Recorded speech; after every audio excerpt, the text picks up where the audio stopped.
नमस्कार, मैं हूं गिरिजेश व्यास और उज्जैन टीवी के सभी दर्शकों का इस कार्यक्रम में स्वागत है। आइए एक नजर डालते हैं उज्जैन के प्रमुख समाचारों पर। रुद्रसागर क्षेत्र से भारी पुलिस बल की मौजूदगी में हटाया गया अतिक्रमण। माधव कला एवं वाणिज्य महाविद्यालय में अब साइंस की कक्षाएं भी लगेंगी। 32वीं बटालियन में आंगनवाड़ी केंद्र का शुभारंभ। फोटोग्राफर नीलेश शेलके की आत्महत्या मामले में आरोपियों की संपत्ति होगी कुर्क। और कोरोना काल के 9 माह बाद अब श्रद्धालु बाबा काल भैरव को मदिरा का भोग लगा सकेंगे। और अब समाचार विस्तार से। महाकाल मंदिर के पीछे स्थित सप्त सागरों में से एक रुद्रसागर पर फैला हुआ अतिक्रमण हाई कोर्ट के आदेश के बाद हटाया गया। रुद्रसागर में तकिया वाली मस्जिद के समीप शासकीय भूमि पर किए गए अतिक्रमण को तोड़ने के लिए भारी पुलिस बल की मौजूदगी में अधिकारी पहुंचे। जेसीबी की मदद से सारा अतिक्रमण हटाए जाने की कार्रवाई एडीएम नरेंद्र सूर्यवंशी द्वारा की गई। इस मौके पर पुलिस के आला अधिकारी भी मौजूद थे। एडीएम सूर्यवंशी ने कहा कि इस क्षेत्र में 5 मीटर की परिधि में अतिक्रमण किया गया था, जिसे न्यायालय ने प्रतिबंधित किया हुआ है। उन्होंने कहा कि इस तरह की शासकीय भूमि पर किए गए अतिक्रमण को हटाए जाने की नियमित कार्रवाई की जाती रहेगी।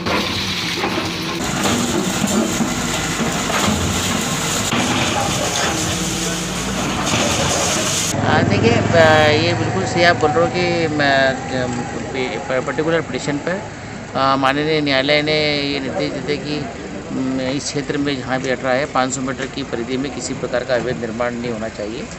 उसी के उन्हीं निर्देशों के तहत ये आज की कार्रवाई संपादित की गई है। और भविष्य में अगर कहीं भी कोई इस क्षेत्र में 500 मीटर के एरिए में या 500 मीटर के बाहर भी कहीं शासकीय भूमि पे कुछ अतिक्रमण होता है, अवैध निर्माण होता है, तो उसको नियमित प्रक्रिया के तहत उसको हटाने की कार्रवाई की जाएगी।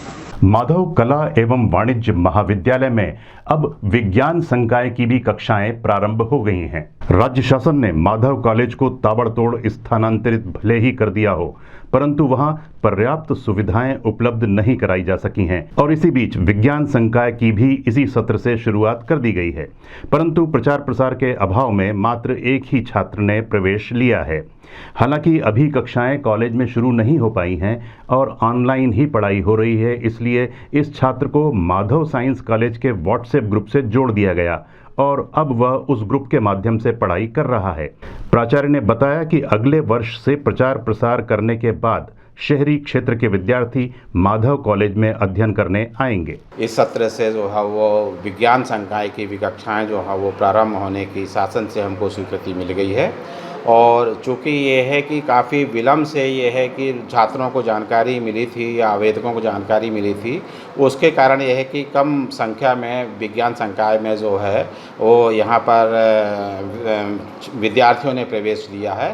पर यह है कि शासन के अनुसार या दिशा निर्देश के अनुसार हमने यहाँ पर शैक्षणिक व्यवस्था की पूरी व्यवस्था कर ली है और जो विद्यार्थी यहाँ पर प्रवेश लिए हैं उनको माधव साइंस कॉलेज उज्जैन के द्वारा, चूँकि इस समय कोविड-19 चल रहा है जिसके तहत जो है ऑनलाइन कक्षाएं हो रही हैं, तो उन बच्चों को हमने WhatsApp group Madhav science college के टीचर के माध्यम से उनको जोड़ रखा है और वो बच्चे जो हैं व्हाट्सएप ग्रुप के माध्यम से ऑनलाइन प्रशिक्षण ले रहे हैं। 32वीं बटालियन में आंगनवाड़ी केंद्र का शुभारंभ किया गया।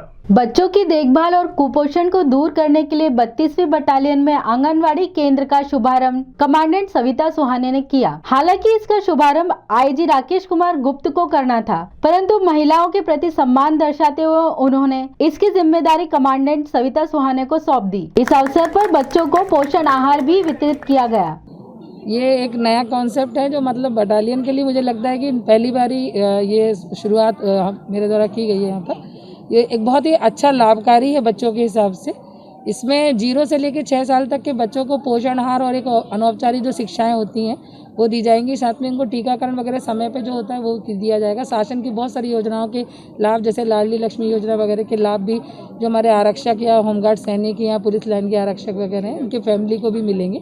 इसमें प्रेग्नेंट लेडी का भी है कि उसको पोषण आहार और समय पे उसका टीकाकरण वगैरह की जानकारी दी जाती है। एक नया कॉन्सेप्ट पुलिस फैमिली लाइन के लिए था जो मेरे दिमाग में आया, तो मैंने सोचा कि इसको किया जाए। और इसमें हमारे महिला बाल विकास अधिकारी गौतम अधिकारी जो हमारे साथी हैं, इनके द्वारा बहुत ही सहयोग के साथ में इस कार्य को मतलब एक सजग रूप दिया गया, साकार रूप दिया गया। फोटोग्राफर नीलेश शेल के आत्महत्या मामले में आरोपियों की संपत्ति कुर्क की जाएगी।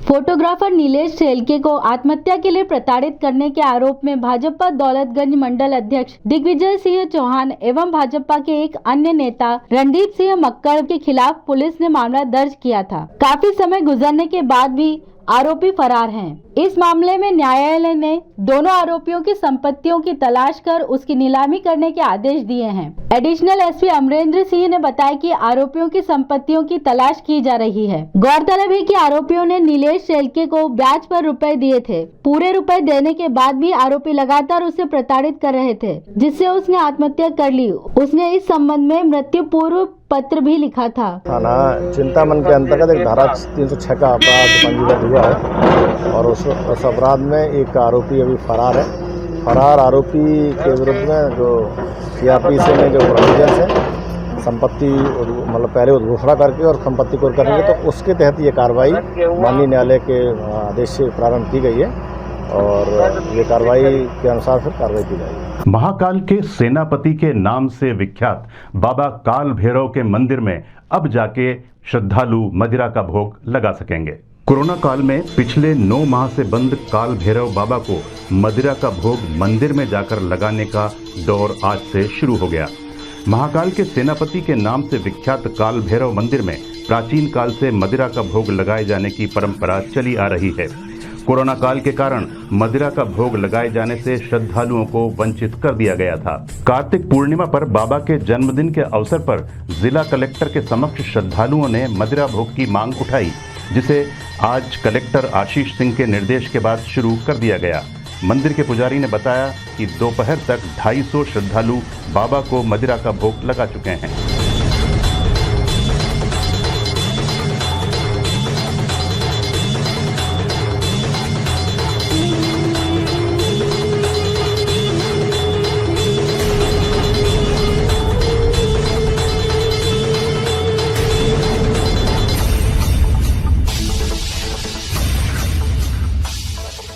यहाँ पर भगवान श्री काल भैरव जी महाराज का मदिरा प्रसाद का जो भोग है वो कोरोना काल जब से पूरे भारतवर्ष और पूरे विश्ववर्ष में इस बीमारी का दौर चल रहा था और संपूर्ण भारत के और विश्व के लोग इस बीमारी से ग्रसित हो रहे थे, उसी समय से पूरे मंदिर में लॉकडाउन था। शुरू में 3-4 महीने तो मंदिर पूरा बंद रहा, फिर धीरे धीरे करके दर्शनार्थियों को दर्शन के लिए अनुमति मिली है।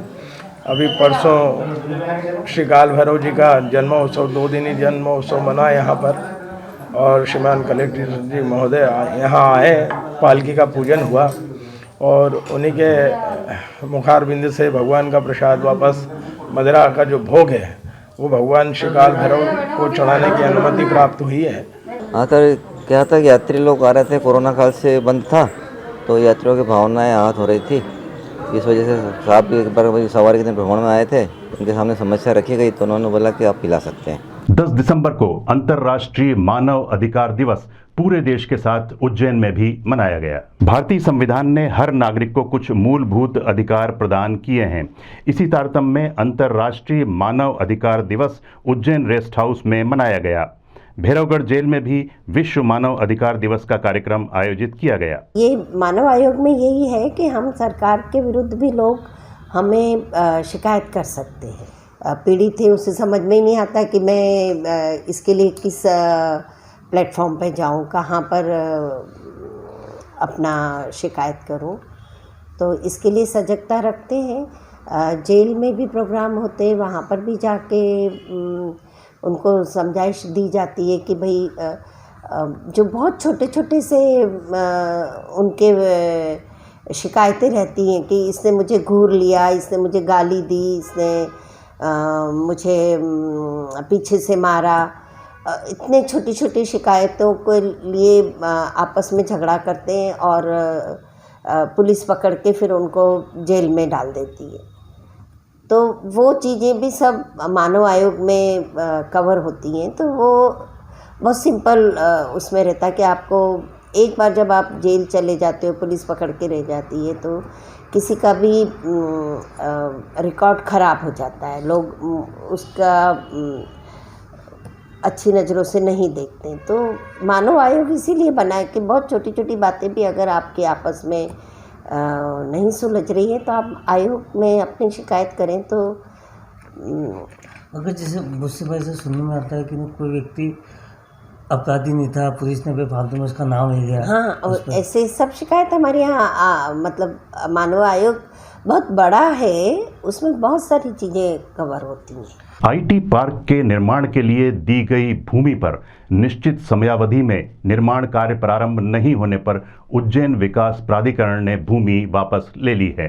भरतपुरी प्रशासनिक क्षेत्र में आईटी पार्क निर्माण के लिए विकास प्राधिकरण ने 15 वर्ष पूर्व वराहमिहिर प्राइवेट लिमिटेड को भूमि दी थी, जिसे 1 वर्ष की अवधि में पार्क निर्माण का कार्य शुरू करना था, परंतु उसके द्वारा इस क्षेत्र में कोई प्रयास नहीं किए गए। प्राधिकरण संचालन मंडल की इस वर्ष 21 जनवरी को आयोजित बैठक में प्राधिकरण द्वारा लीज पर दी गई भूमि निरस्त कर दी गई। इस निर्णय के खिलाफ वराहमिहिर प्राइवेट लिमिटेड की ओर से न्यायालय में चुनौती दी गई थी, जिसे न्यायालय ने खारिज कर दिया। प्राधिकरण ने उक्त भूमि पर कब्जा प्राप्त किया। इस विषय पर प्राधिकरण के सीईओ सुजान सिंह रावत ने विस्तार से जानकारी दी। देखिए, उज्जैन विकास प्राधिकरण द्वारा जो भरतपुरी प्रशासनिक क्षेत्र है, इसमें एक प्लॉट था, प्लॉट नंबर 43, ये लगभग 2.84 हेक्टेयर इसका एरिया था। ये इस्कॉन को वराहमिहिर इंफ्राडोमेन प्राइवेट लिमिटेड इनके नाम से इनको 2005 में आवंटित किया गया था। इसका मूल उद्देश्य था वहां पर इनके द्वारा आईटी पार्क डेवलप करना। हमारी शर्तों के अनुसार इनको 3 साल में कम से कम 1 हेक्टेयर पर निर्माण कंप्लीट करना था, किंतु इनके द्वारा निर्माण वहां पर नहीं किया। समय समय पर इनको नोटिस भी जारी किए गए थे, किंतु 2019 तक भी कोई निर्माण नहीं हुआ था। नवंबर 2019 में प्राधिकरण के संचालक मंडल के द्वारा इनकी शर्तों का पालन नहीं करने के कारण इनको इस भूखंड के आवंटन को निरस्त कर दिया था। और अब एक नजर उज्जैन के मौसम पर।